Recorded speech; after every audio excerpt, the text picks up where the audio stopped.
ये profit loss का सवाल CGL 2019 में पूछा गया है। इसको करके देखते हैं।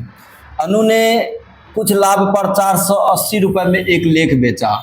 अगर उसने इसे 400 रुपये में बेचा होता तो शुरुआती के लाभ के 1/3 के बराबर इसका नुकसान हो जाता।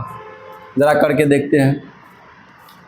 इस टाइप को सवाल को पहले हम 3 सर्किल बना के ये करते हैं। बीच में मान लेते हैं CP, इसको हम मान लेंगे CP।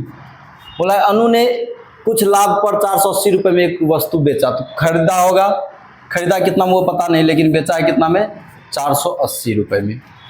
और यदि उसने इसे 400 में बेचा होता, 400 में इसी वस्तु को वो 400 में बेचा होता तो उसके शुरुआती लाभ के 1/3 के बराबर नुकसान हो जाता। लॉस जो है प्रॉफिट के 1/3 के बराबर हो जाता। अर्थात लॉस जो है 1 यूनिट होता तो प्रॉफिट 3 यूनिट होता, यही ना। तो प्रॉफिट ये इस वस्तु को जो बेचा है प्रॉफिट कितना आ रहा है, 3 यूनिट, और इस 400 में बेच रहा है तो कितना, 1 यूनिट क्या आ रहा है, लॉस आ रहा है। यह है लॉस और यह है प्रॉफिट।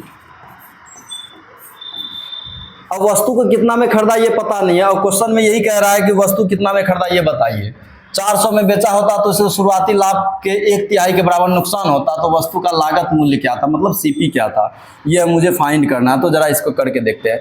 इसका डिफरेंस जो है, इनका डिफरेंस कितना है, 400 और 480 का 80, इन दोनों के योग के बराबर होता है। 3 यूनिट और 1 यूनिट, कितना यूनिट हो गया, 4 यूनिट। तो 4 यूनिट बराबर है 80, तो 1 यूनिट बराबर कितना हो जाएगा, 20।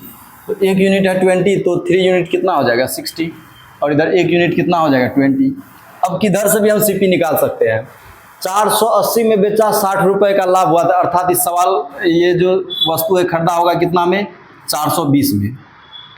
या फिर हम ये कहें कि 400 रुपये में बेचा है, 20 रुपये का नुकसान हुआ है, तो खरीदा कितना में होगा, 420 में। तो ये इसका आंसर हो जाएगा CP कितना, 420 रुपया आंसर।